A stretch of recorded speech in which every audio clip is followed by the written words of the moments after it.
Welcome to the Coach Dave Love Podcast with NBA shooting coach Dave Love and your host, Matt Robertson, exploring the cutting edge of evidence-based shooting development in basketball today, from shooting form to skill acquisition to shot metrics. This is the Coach Dave Love Podcast. Welcome to the Coach Dave Love Podcast. I'm Matt Robertson, your host, and this is Dave Love, the coach. What's up, everybody? I'm excited that we get to do this again. This is fun every time I get to talk to you, and I think we have a good little topic here today. It's it's always a good excuse to get together, and I always appreciate the time. So, where are you right now? I am in Dallas, Texas. So I'm here with the Mavericks this week, and enjoying some nice weather as opposed to Canadian winter right now. Yeah, Canadian winter, not my favorite, although I've chosen to live here. So here we are. Yeah. What's going on? What happened last night is what I want to ask you, and mostly because I have like a personal interest in this. Yeah, we played the Lakers last night, won a close one.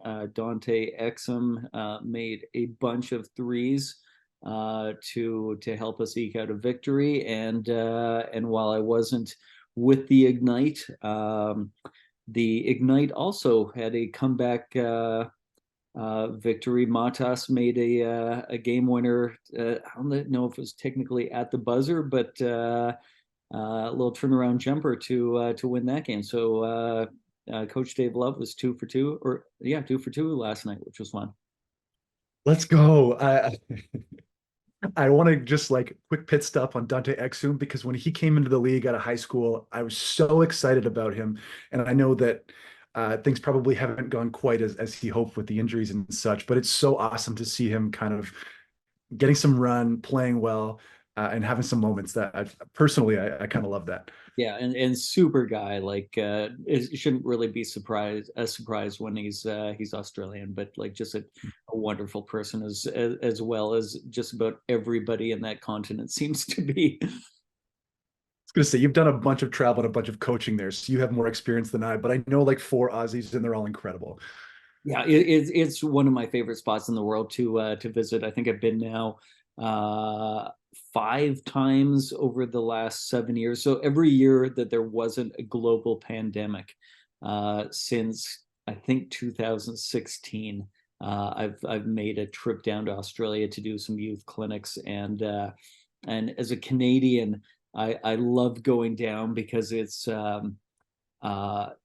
just different enough to be fun and interesting and unique, but just familiar enough to be comfortable as well. And everybody's friendly, everybody's like charming and hospitable. And yeah, it's a wonderful time every time I get to go to Australia. Sydney and Melbourne, 2 of my favorite cities in the world. And shout out to your boy Lockie, who taught me how to play craps, and it's just like I'm way out of the hole thanks to him. So appreciate that guy. We've Lonergan. I always pronounce his name incorrectly, but that was a fun night, and he's talked about being a future guest on the podcast. So I'm fired up about that. Let's go. Well, so the reason I asked you about last night, I don't want to derail Aussieville too much, but the reason I asked you about last night is because I was hanging with my wife, saw my phone light up from across the room, and I was like, I'll get it later. And this morning, I woke up to a video of LeBron James shooting from a really specific angle. Like, after I got my fanboying out of the way, I was like, let's take a peek at the spin of this basketball. Anyways, thanks for making my morning. You really made my day. Yeah, it was, I had the opportunity to, one of my favorite parts of my job is to be able to stand on or near the floor for pregame workouts. And so LeBron happened to be out, and at one point was standing within 4 feet of him and at a perfect angle where I could record video that we're kind of using for our shot metrics, just to get an idea of not able to record it in the kind of detail that we need to for it to be for us to be really comfortable in the data that we're collecting. but good enough that I can get in the ballpark. And it just goes back. We'll talk about it on a future episode, like the optical illusion of the spin of the ball. And even though I know that, it was fun to look at the spin of the ball out of his hand and go, that rotation looks perfect. But then looking at his hand position on the ball and saying, I think it should be a certain kind of rotation. And then we checked, and it in fact is that kind of rotation, and less pure than you'd hope for from a perspective of being ideal. But yeah, the fun little and as I took it, I thought, like, my daughters will appreciate this, and so will Matt Robertson. When you were looking for your words, I thought you were going to go with, for one of the greatest players of all time, but I will, we'll save that debate for a future episode. Well, for me, there's no debate. He is one of the greatest players of all time. So that is very fair, very, very fair. Tough for me in my armchair, my coaching armchair, to debate that. Awesome. So yeah, got really excited about that today, and knew we were going to talk tonight. So kind of got excited about planning for this episode. And so Dave, tonight I want to talk about some skill acquisition ideas. And we may have touched on them in an earlier episode, but I really want to dive deep in them tonight. And internal and external cues are what we want to talk about today. And honestly, the last podcast where we kind of touched on this was sort of my first introduction to this. And for a lot of the coaches out there and a lot of the listeners out there, that may have been their first, or they may not have exposure to it at all. Right. So let's start at the ground floor, and let's talk about external and internal cues in your workouts, in your coaching, and how you use them. Yeah, well, let me start by saying, like, this is something I'm admittedly still below average at. And yeah. Sorry, I want to interrupt you just for 1 second, because the fact that you say that makes me happy. Not that you're not good at something, but I really appreciate your willingness to kind of put it out there that you're like, you know what, not incredible at this part of my job, or this part of the skill acquisition tree. You're incredible at many of the parts of the shooting piece. And from a skill acquisition standpoint, it's something you're still learning. So I appreciate your growth mindset and your willingness to kind of put it out there that piece is not your strong suit. Yeah, well, thank you for saying that. And I guess that's what we should all be striving for. If we get to the point where, like, we all know everything, then I hope you're outrageously successful. And then I hope you're not bored. I enjoy the challenge of, there are certain parts of my job that I still have a lot of room to grow. And I've been aware of internal, external cues now for a number of years, but I'm still like, I've developed a bit of a process in how I use them. But I can remember the moment where I sort of discovered that there was this research out there that other people were aware of, and I wasn't aware. And that was doing a coach's clinic where I'm supposed to be an expert. And somebody in the audience during question time asked me, like, what are your thoughts on internal versus external cues? And this is probably back in like 2014. And I admittedly now I BS'd an answer. I didn't know what they were talking about. And I gave an answer, and I thought to myself, made a little mental note as I'm spewing whatever garbage came out of my mouth. I made a mental note. If I'm supposed to be an expert, I better look this up. And that sort of, that moment was the sort of genesis. I better get serious about this job. Like, this isn't just roll out and do what feels right. There's research out there. And I think if we have the opportunity to be experts, we owe it to the people following us to be at least somewhat informed on what some of that information is. And I don't necessarily know everything, So if you are an expert and I get something wrong, by all means, like hit me up and let me know so that I can get better myself. I really appreciate that about you. Again, the growth mindset is huge, and try to surround yourself with the people that have similar kind of mindsets to kind of all learn and grow together. Um, when you talk about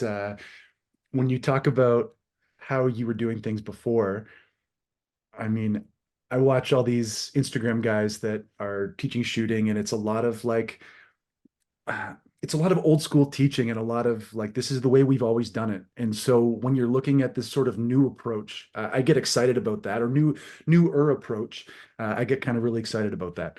Yeah, as do I. That I think we're all looking for ways that we can get better, and so many of us start where we were players and coached by, in the beginning, probably a low level coach, and we learned what they knew, which might not be a lot when you're an 8-year-old and the coach is just a dad who happened to have a van.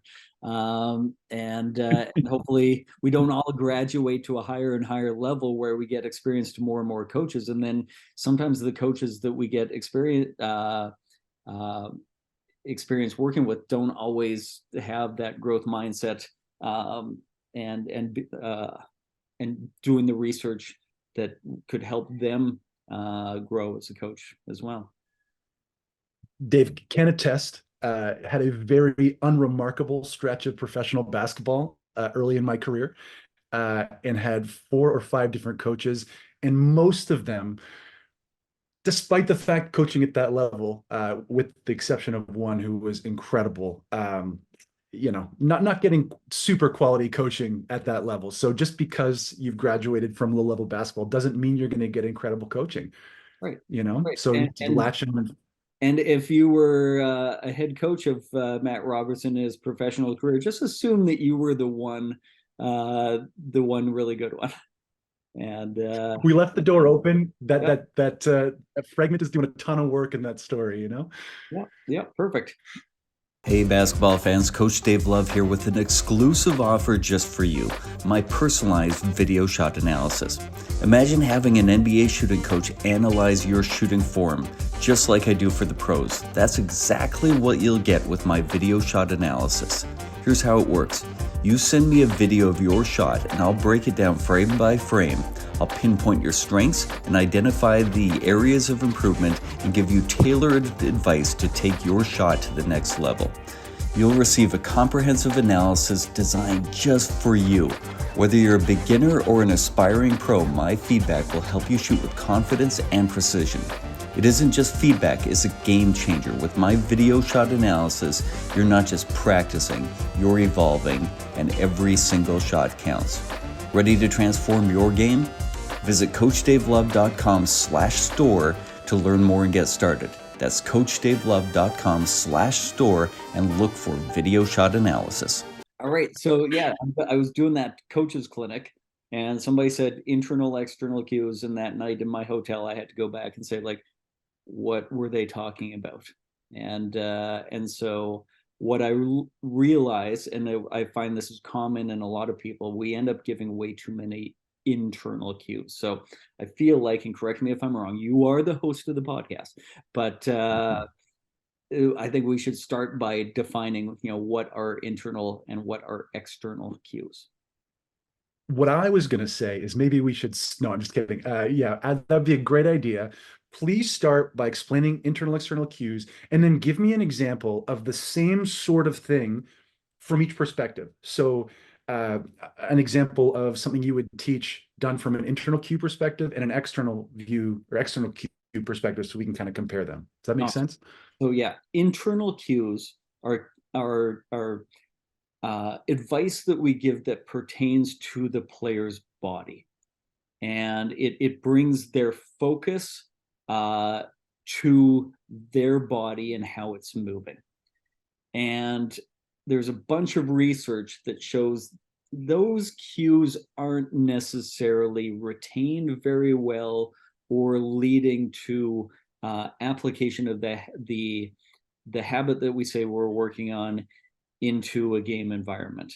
The cues don't translate as well as external cues, which tend to be more around the ball, an image, or a feeling. So something outside of the body. And so like in track and field, you could say something like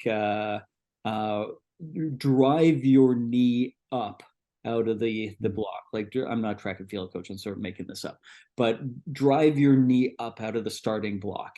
That would be an internal cue. It's about a body part. And the external cue might be something like feel like you're pushing, feel like your knee is resting against something and you're trying to push that thing away. That if we're a track and field coach, that would be a good example. Let's go with, since we're basketball coaches, most of us, let's go with the basketball cue. I might say to a player, give an internal cue of get your feet wider apart. That would be a common thing that I would say.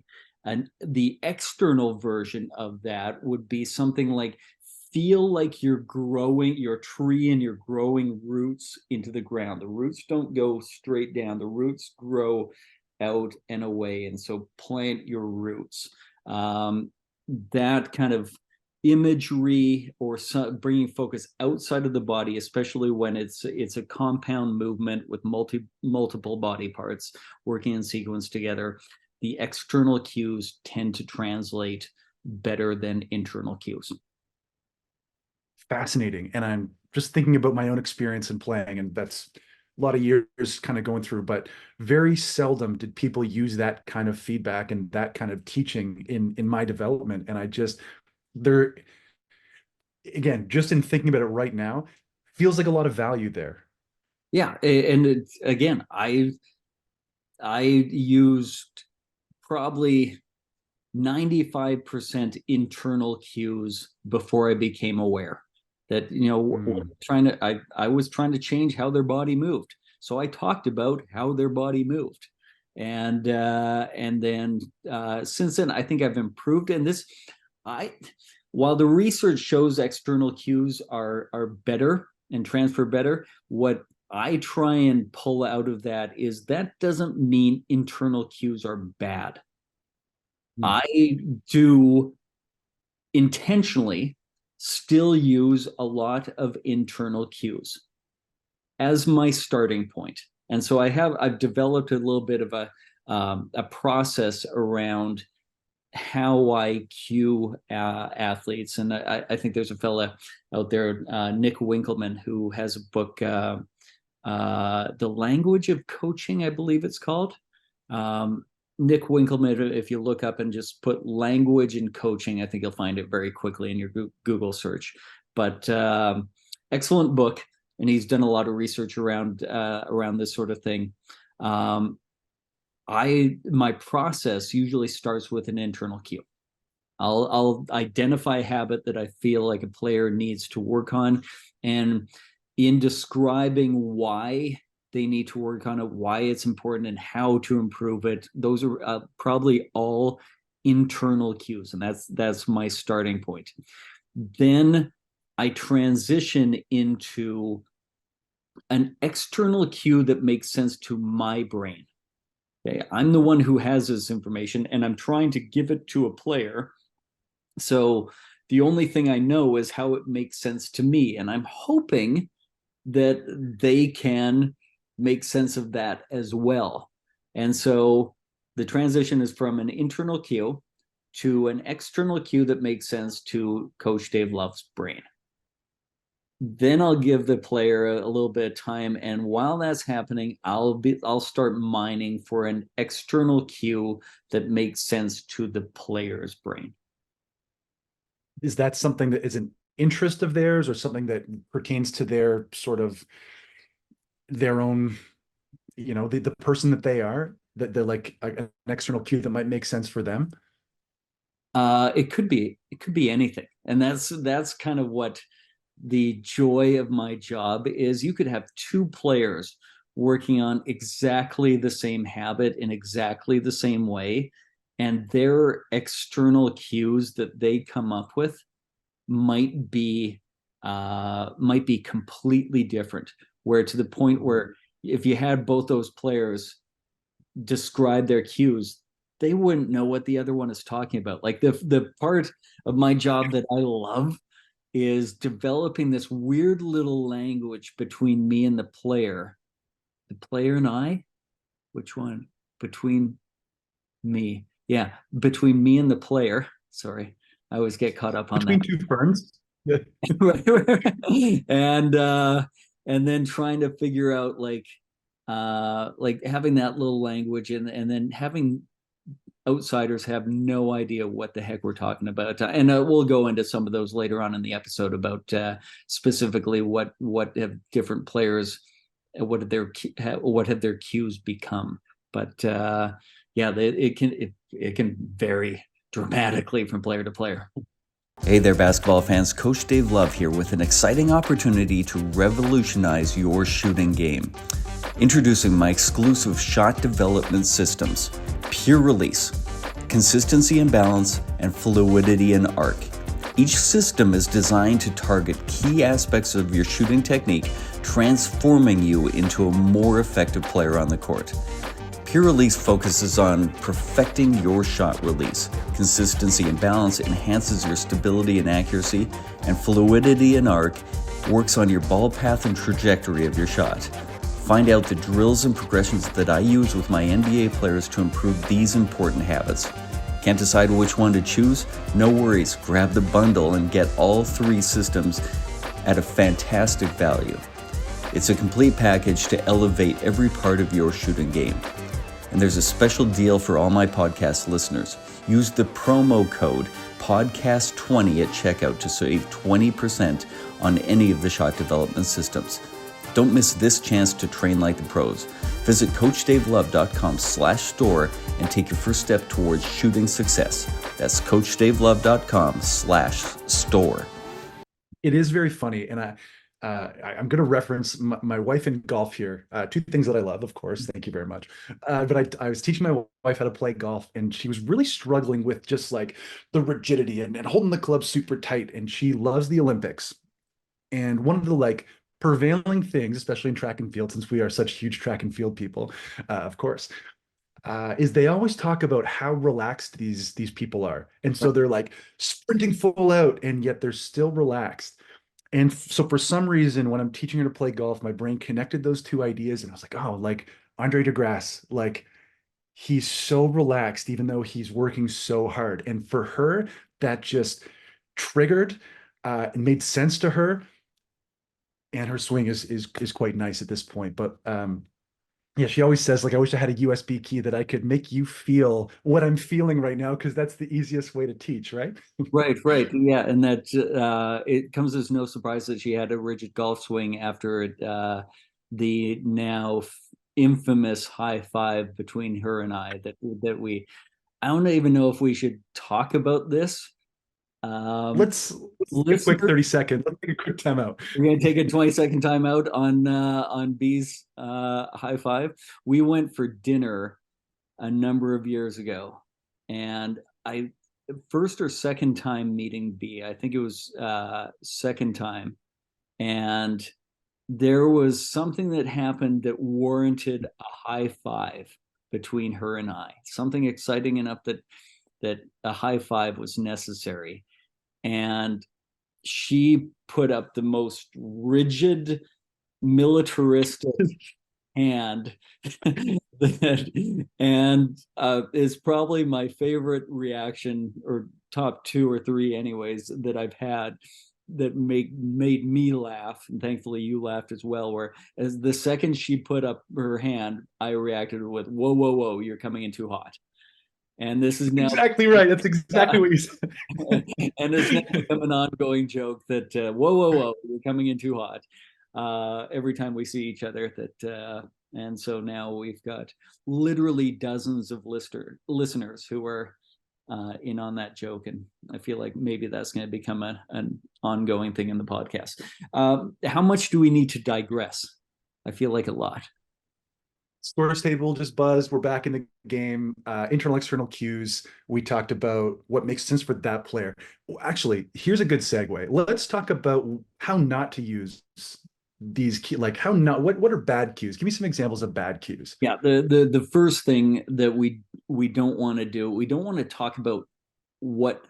Oh man, that was a lot of negative. I'm going to circle back and I'm going to try that again. We want to talk in positives. We don't want to talk in negatives. So imagine we both play a little golf.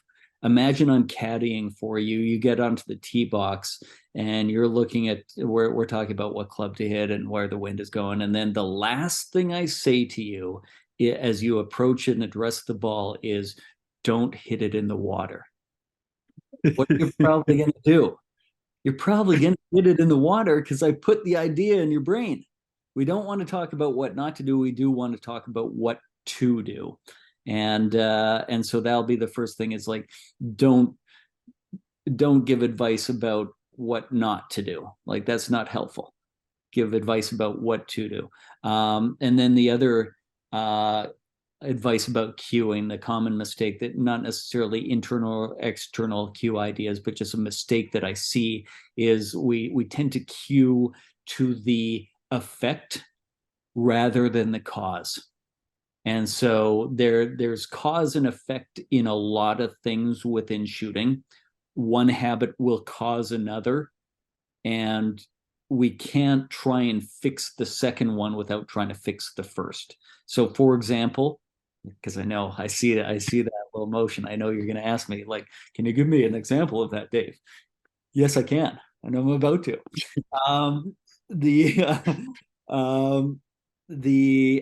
The biggest one that I see is like people trying to fix the guide hand. Well, yes, I want the guide hand to come off the ball, but most of the time the guide hand is the effect. The cause is the shooting hand isn't in the right position. And so if you go and try and fix the guide hand without fixing the positioning of the shooting hand first, or you're cueing to the guide hand without fixing the shooting hand, then you're not actually correcting the problem. You're trying to fix something too far down the chain of command.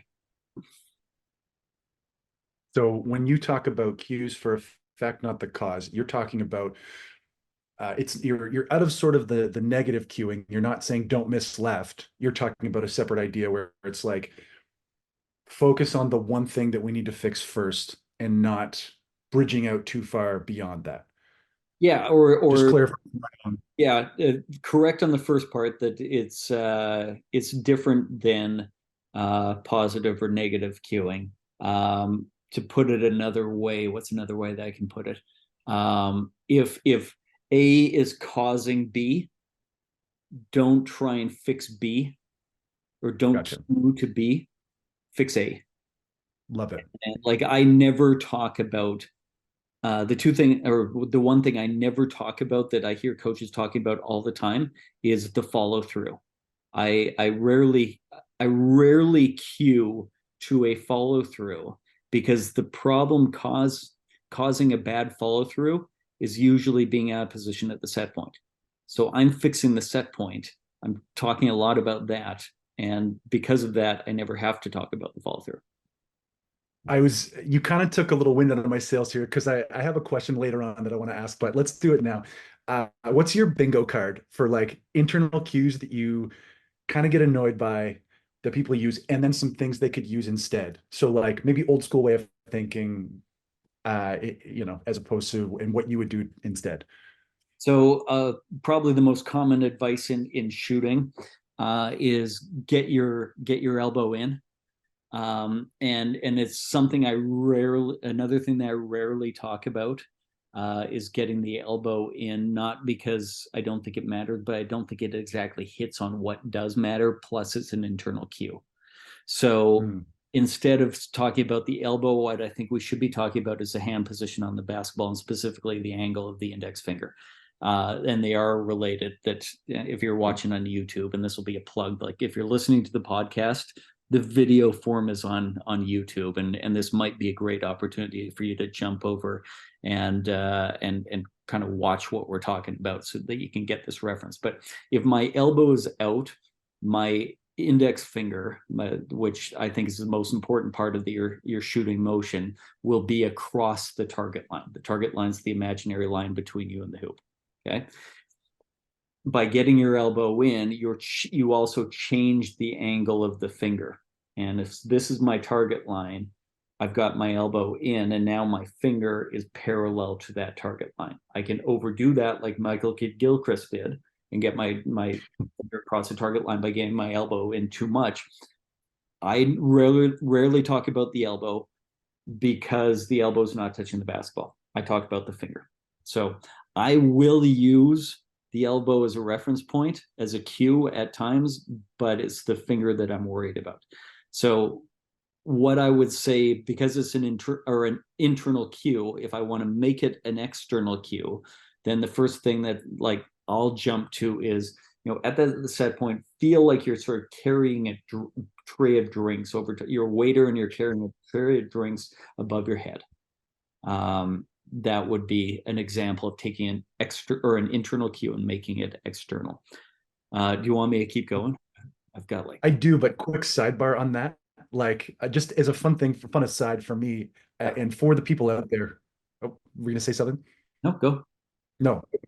So for the people out there that are watching or listening, like, this is the level of specificity when it comes to like the difference between like the guy at your gym who's teaching kids how to shoot, who's probably doing a great job establishing the fundamentals, the level of specificity that you're using, talking about angle of index finger. I find that really enjoyable. I rarely get to see you in action. So kind of a cool thing for me to like feel like you're trying to teach me this thing using both the internal and external cues. So just like, let me just get that out of the way. I had a moment. See, now we're going on a tangent.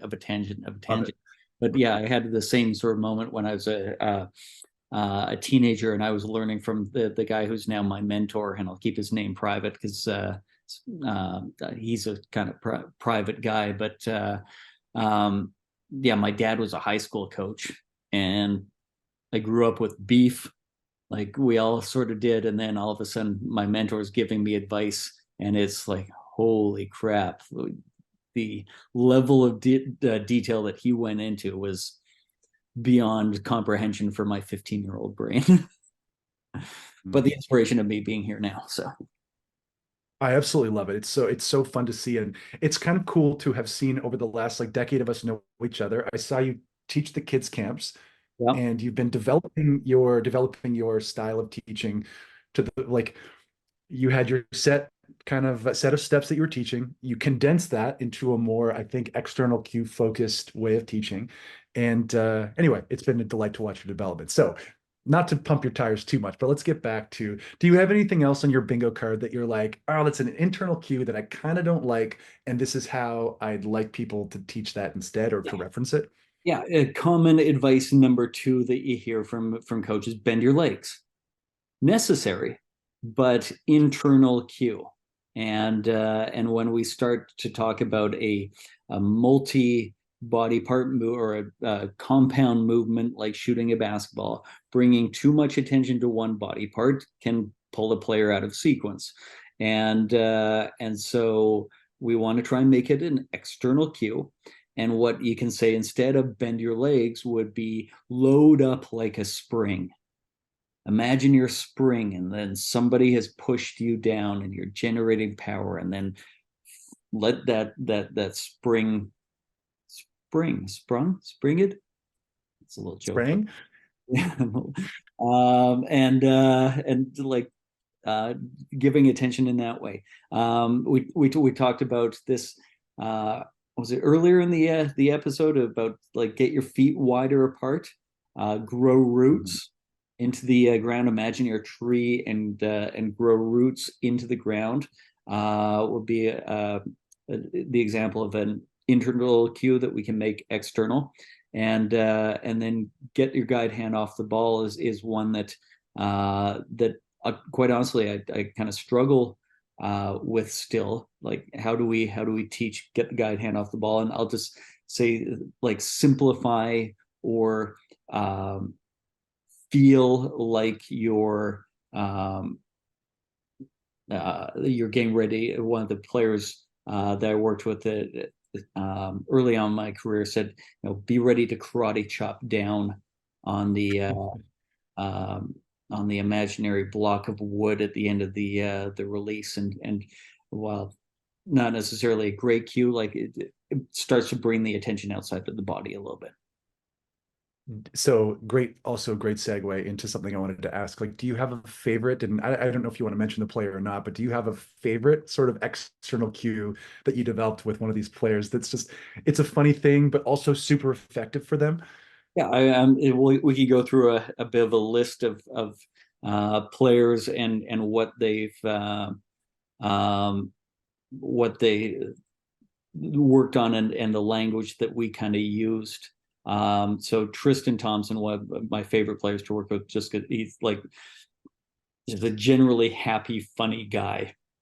And I'm not sure I've laughed with a player more than Tristan Thompson. Like, he made working with him really enjoyable, and we sort of got each other's sense of humors and enjoyed bringing out the sense of humor of the other. And so there was one point, and this was just an organic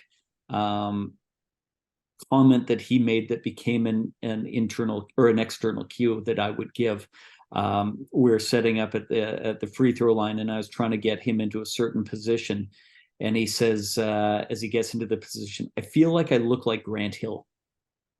And perfect. Like that, like you can't phrase I feel like I'm doing this is and giving an image, perfect external cue. So I never had to say, get the ball closer to your body. Again, I could just say Grant Hill, and that painted an image for him, and he would assume that kind of position. For Tristan as well, at the end of his release, he would, like most players, sometimes finish off balance. And at one point I asked him, like, do you watch the Olympics? And he says, yes. And I said, do you watch gymnastics? He says, yeah, occasionally. And I'm like, can you name a gymnast? And he says, Dominique Dawes. And it was a U.S. Female gymnast from probably 2000 teens. I can't remember which Olympics she would have been in.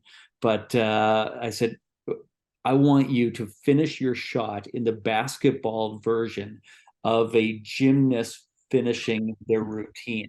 So they do the ta-da, like, look how balanced I am. I want you to do the basketball version of that. So be Dominique Dawes.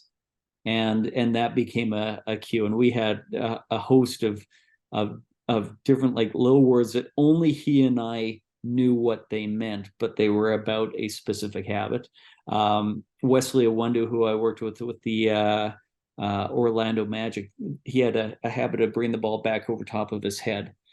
And so I went through the internal cues of why this mattered, talking about his different body parts, and then start to shift into the external cue that made sense to me, which was, I want you to imagine that you're sticking your nose against a pane of glass, and somehow this basketball is on the other side of the pane of glass, and you can't break the glass. So the glass is in front of you, your nose is against it, you can't bring the ball back over top of your head.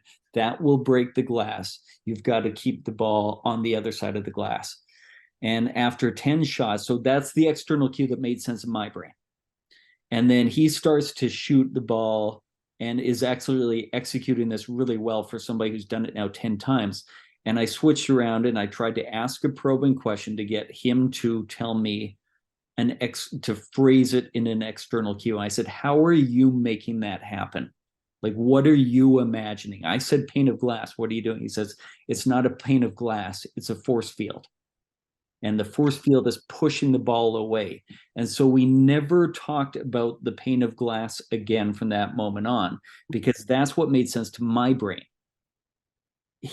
What made sense to his brain was the force field. And so that became our external cue. Aaron Gordon, this is one that Aaron's ball had a very off-axis rotation because of the way that he gripped it, and that put more pressure on one side of the ball, and which caused him to push the other side of the ball more. And now we're getting the ball to go offline and all the science that goes behind that. But the cue became make this ball spin purely, rather than what I wanted his body to do. We're focused on what we want to make the ball do, and bringing attention away from his body. And then Dwayne Dedman, similar to Wesley Iwundo, used to bring the ball back over top of his head, and the cue for him was just be able to see the ball the whole time, instead of bring the ball back over the top of your head and you lose vision of the ball. Keep it in front, but so that the ball is in your vision the whole time. And so those are some examples of what guys have started with and how we transition to an external cue.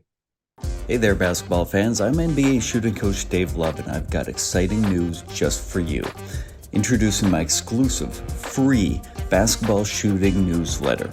It's packed with insights and techniques straight from the hardwood. Have you ever wondered how NBA players improve their shots? Or how you could get to the next level, whether you're a college player, a coach, or a budding youth player? My newsletter brings all this and more directly to your inbox. Each edition is a deep dive into the world of basketball shooting. I'll share some of the tips and ideas that I use with my NBA clients, tailored for every level of the game. But wait, there's more. Subscribers receive exclusive monthly discounts on my online products. From training videos to personalized coaching sessions, you'll get it all for a fraction of the price. And the best part of all, it's absolutely free to join. So what are you waiting for? Elevate your game and join a community of passionate players and coaches from around the globe. Signing up is easy. Just visit CoachDaveLove.com. It's such a cool thing to hear that those stories and those progressions, right? Because that is shorthand that works for them. And I know if there are any teachers or coaches watching, sometimes when you have a group of 12 or 15 or 20 people that you're trying to coach at once, hard to make things make sense to everybody. Again, the block practice thing that we're probably going to hammer on in future episodes, but coaches, get to know your guys, work with your guys in as small sample size as you can, and spend time with them, because that's how development can happen, when you learn what makes sense to them. Dave, those are awesome stories. That makes me happy. Yeah. Grant Hill in that, and there was one other part that I wanted to make sure that I talked about, and it escapes me for a brief moment here. The probing questions, because this is something in the beginning I really kind of struggled with as I was trying to be aware of getting more internal cues. I would start to ask guys how did that feel? I want them to talk about a feeling or an image. It seemed logical to ask, how did that feel? And players, I found, especially young players, would just reply with a good. And you're like, oh, okay, well, that question didn't lead me to, didn't mine for the information that the way that I wanted it to. And so I'll use things like, describe for me what that feels like. Not how does it feel, but describe the feeling. What do you feel like you look like? Or paint a picture. And a lot of times I have to ask these questions 2 or 3 times, and sometimes days apart, to finally get the external cue that makes sense to the player. And sometimes there's a lot of guided questions in there, I feel like I look like this, or I feel like I'm in this kind of a position. Do you notice that as well? Trying to ask those sorts of questions to get them to say something.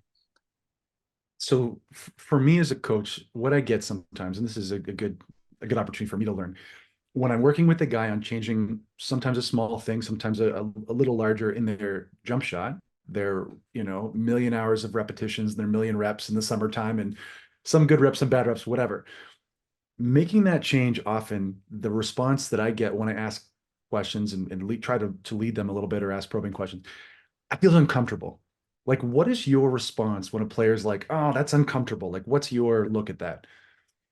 Great question. And so I'll usually, the first thing I try and do is I try and acknowledge that's true. Like, what did they just say? They felt a certain way. The last thing I want to do is turn around and say, well, no, because the answer, it is yes. They felt uncomfortable. So, yeah, I know. It feels weird, doesn't it? And acknowledge that, yes, that is in fact true, and that I can understand. I've gone through that with my own shot. I've gone through that with golf swing changes or tennis swing, like, or learning to write with my left hand instead of my right hand. Yeah, I did that in Betty K. Cooper's speech class with my friends. Like, her class was so boring that we decided, let's teach ourselves to write with our left hands. Guess what? It was uncomfortable. I digress. I want to make a like how long ago, but I won't. Yeah, too many tangents that we can go on from here, and we lead the league in tangents already. So, so acknowledge that yes, what you said is true. That is uncomfortable, and then I'll usually kind of say, like, does uncomfortable mean it's wrong, or does it just mean it's different than what you're used to? And most players will be able to say, well, yeah, no, it's just different. Good. And then, okay, so let's now understand that it can be right and be uncomfortable because you haven't done it before, or it can be helpful but be uncomfortable because you haven't done it before.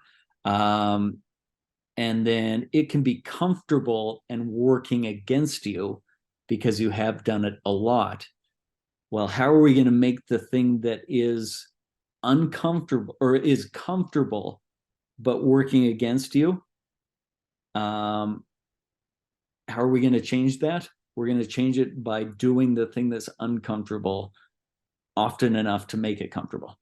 And usually, like, players will start to understand that your feeling is true, but that doesn't mean that the habit is wrong.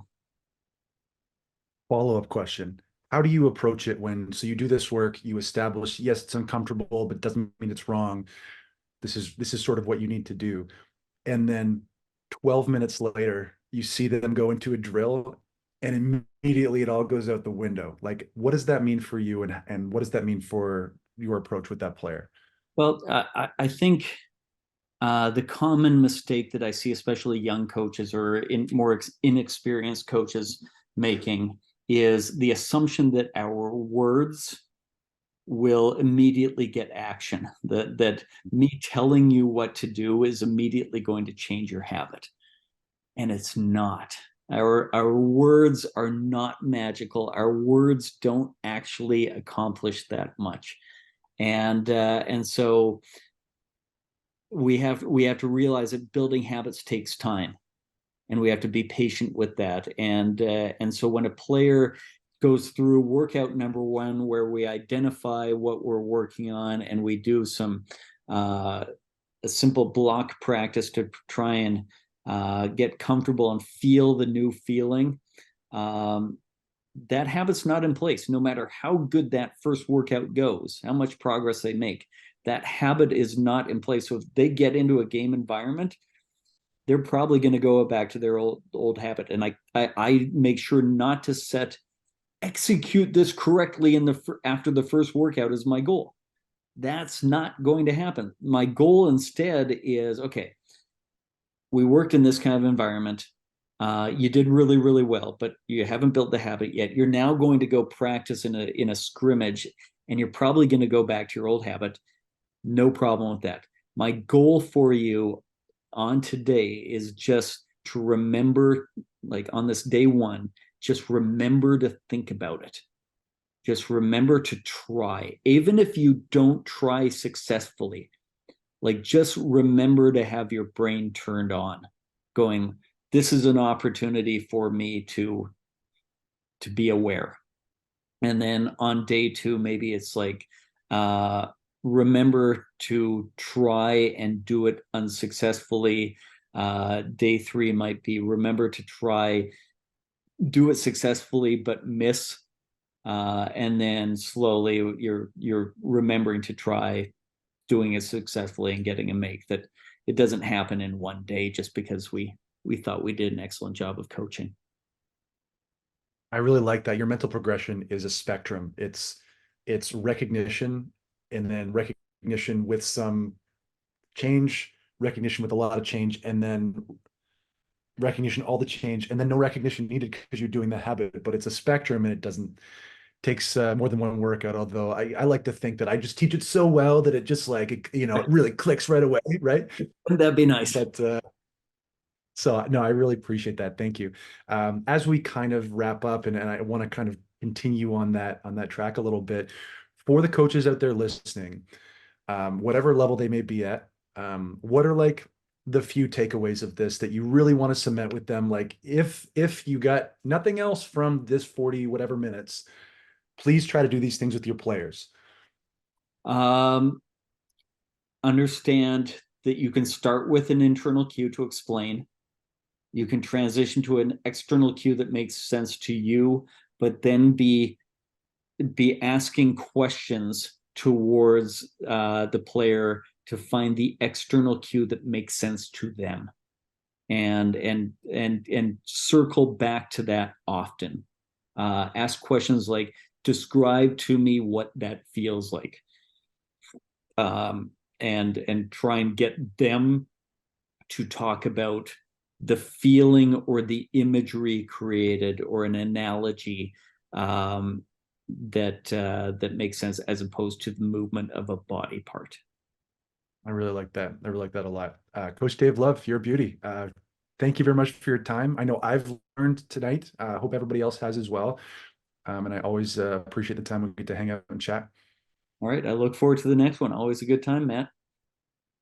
Listeners, make sure that you hit the subscribe button if you found some value to this conversation. You can find Coach Dave Love on Instagram and Twitter and all the places, probably all the places, including Dallas and Vegas and Calgary. But yeah, thanks very much for your time, and I hope everyone has a great night. Thank you for joining us on today's episode of the Coach Dave Love Podcast. To stay up to date with our future episodes, please remember to hit the subscribe button on your favorite podcast platform. Don't forget to sign up for Coach Love's free shooting newsletter on CoachDaveLove.com, and be sure to follow him on social media. You can find him at Coach Dave Love.